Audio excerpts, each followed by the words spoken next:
बच्चों, पिछले वीडियो में हम लोगों ने इंटीग्रेशन बाय सब्स्टिट्यूशन पढ़ा था। आपने समझा उसे?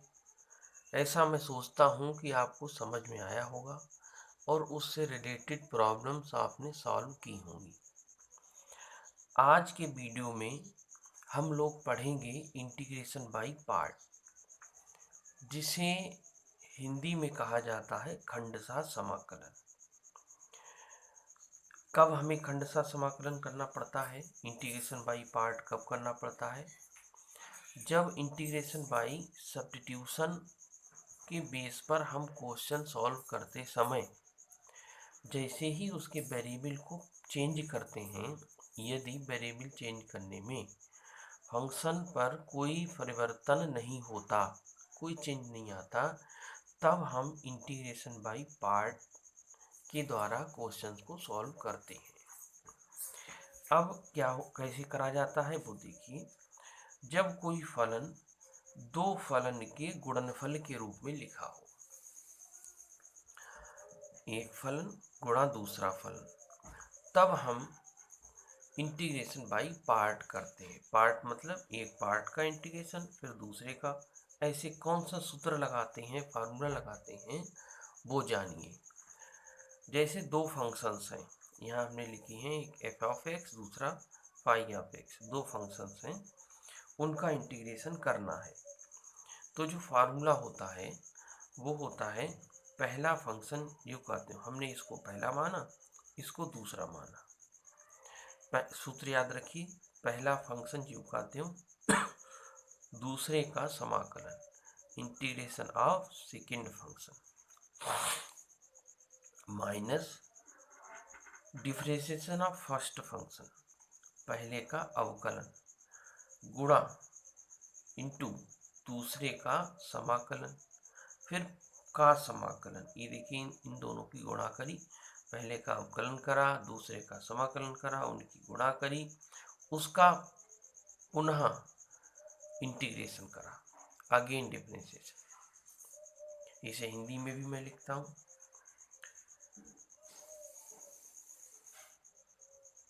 देखिए क्या है, हिंदी में लिखा है, पहला फंक्शन जो कहते लिखा, गुणा इंटू मल्टीप्लाई दूसरे का समाकलन, इंटीग्रेशन ऑफ सेकेंड फंक्शन, फिर माइनस का साइन, ये साइन लगा था वो यहाँ लगाया। यहाँ क्या लिखा है, D over D x of F of x. F of x क्या है? First function. तो पहले का अवकल गुणांक, अवकलन किया, हमें अवकल गुणांक मिला, मल्टीप्लाइड बाई दूसरे का समाकलन, दूसरे का हमने समाकलन करा, पहले का अवकलन गुणा दूसरे का समाकलन, फिर जो इसका गुणनफल आया उसका हमने समाकलन किया। सूत्र है पहला फंक्शन दूसरे का समाकलन माइनस पहले का अवकलन दूसरे का समाकलन फिर का समाकलन, मीन्स इनकी मल्टीप्लिकेशन का समाकलन। अब बच्चों, हमारे सामने समस्या आती है कि हम लोग इसमें फर्स्ट फंक्शन किसे माने, सेकंड फंक्शन किसे माने।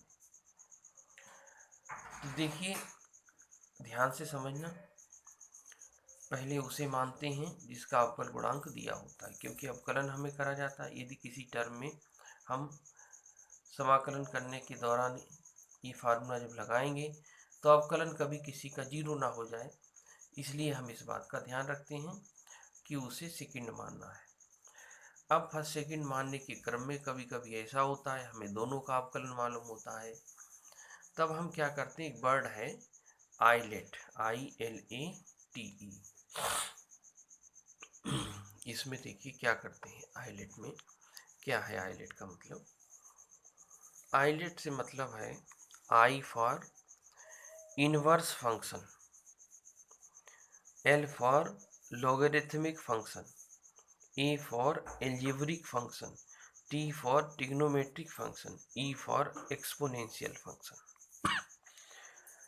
एक्सपोनेंशियल को चरघातांकी फलन कहा जाता। कौन से फलन चरघातांकी होते? इनका फॉर्मेट है e की पावर x है, 2 की पावर x है, a की पावर x है, एक्स्ट्रा। ट्रिग्नोमेट्रिक फंक्शंस क्या होते हैं? जो ट्रिग्नोमेट्रिक रेशियो होते हैं, जैसे sine x cos x tan x sec x cosec x. Algebraic functions क्या होते हैं? एल्जेब्रिक मीन्स होता है बीजगणितीय फलन, जो बीजीय फलन होते हैं, जैसे एक्स है, एक्स क्यूब प्लस 3 है, एक्स की पावर 4 है, वगैरह वगैरह। लॉगरिथमिक फंक्शंस क्या होते हैं? जिनमें लॉग लगा होता है। Log means log x square, log x plus 1 और बहुत सारे फंक्शंस। इनवर्स ट्रिग्नोमेट्रिक फंक्शन क्या होते हैं? इनवर्स ट्रिग्नोमेट्रिक फंक्शन को आप जानते ही हैं, शुरू के वीडियो में पढ़े थे आप लोग, हम लोगों ने डिस्कस करा था काफ़ी। Sine inverse x, cos inverse x, tan inverse x और बहुत सारे फंक्शन। तो इस क्रम में, आइलेट के क्रम में जो फलन पहले आता है उसे हम पहला फंक्शन मानते, और जो बाद में आता है उसे सेकंड फंक्शन मानते हैं। जब कभी किसी का हमें इंटीग्रेशन नहीं आता है, मान लीजिए यहाँ हमें फार्मूला नहीं याद है लॉग एक्स का, अंडर रूट ए स्क्वायर प्लस एक्स स्क्वायर का, तो हम क्या करते हैं, उसे 1 से मल्टीप्लाई कर लेते हैं।